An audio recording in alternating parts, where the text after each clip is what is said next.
This is really, really important, guys. If you think that it's hard to date international women, you're wrong. It's not. It's easy to date international women. It's also easy to make a good impression or easy to make a bad impression. Obviously, if you meet somebody that you really like, you definitely want to make a good impression.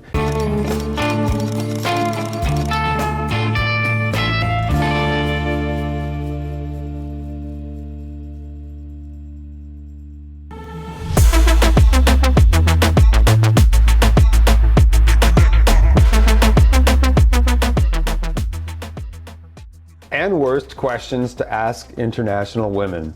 Take note, get something to write with. This is really, really important, guys. If you think that it's hard to date international women, you're wrong. It's not. It's easy to date international women. It's also easy to make a good impression or easy to make a bad impression. Obviously, if you meet somebody that you really like, you definitely want to make a good impression. And no matter where you go, you're going to be learning the culture for at least a certain part of the time up front, right?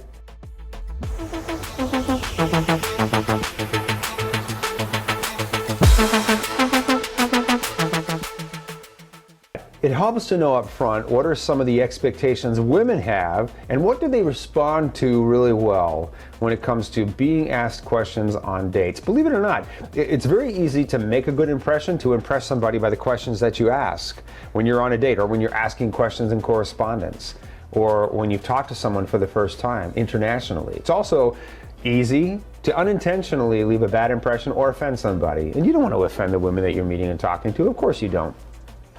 So how do you avoid that little trap? How you avoid it is you watch our webcast and pay attention. Because here you go, guys. We're going to talk about pre-thinking and pre-writing, if you will, the questions that you want to make sure you ask in that first communication, whether it's correspondence or meeting for a date. Remember, guys, again, it's important to make the right first impression. Of course, you want to do that. Also, remember that you are probably not, in most cases, the only correspondent. You may not be the only man that she has a cup of coffee with. So it's very important, if you want to stand out, if you want to be her favorite first impression, her favorite first date, your questions are going to say a lot about you. They will show whether or not you are calm and balanced emotionally. They're going to show whether or not you're confident in yourself. The kinds of questions that you ask will show if you're insecure or confident. Being calm and confident is very important to these women. Being emotionally balanced is very important to these women. Of course, the questions that you ask are going to show if you're healthy-minded, if you've got a good attitude toward women and relationships and people in general, and if you're realistic. If you're paranoid, if you've got some kind of a bias. I just remember somebody talking to me recently before a tour saying, "Are there any Muslims at these socials? I don't want to meet any Muslims." If you've got a particular bias or a particular closed-mindedness about you, or if there's just something about you that's not compatible with these girls, that's going to come out in your questioning. Frankly, it should come out in your questioning, because if you're not right for each other for whatever reason, even if it's on you, there's no point in continuing. However, the right questions can create a bond, can create a mutual interest, can really fan those initial flames of attraction and chemistry and lead to a really fantastic, open, and much, much more comfortable second date, third date, and beyond.